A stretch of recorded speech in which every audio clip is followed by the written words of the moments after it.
সব ঘেটে ঘ হয়ে যাচ্ছে মশাই। কি যে আছে আর কি যে নেই কিছু বুঝে উঠতে পারছি না।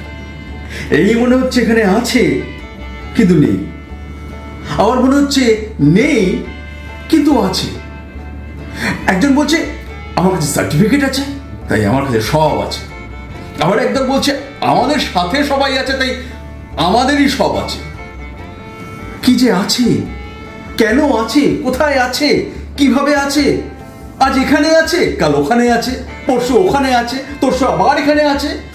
আরে মশাই কি আছে? সব গুলিয়ে যাচ্ছে। আচ্ছা আমিও কি আছি? আপনিও কি আছেন? আদৌ কি আমাদের বা সবকিছু কোনো অস্তিত্ব আছে? সব গুলিয়ে যাচ্ছে। আপনার গোলাচ্ছে? আমার মনে হচ্ছে গোলাচ্ছে। কি ঘটছে ধরতে পারছেন না। আমি জানি কিচ্ছু ধরতে পারবেন না।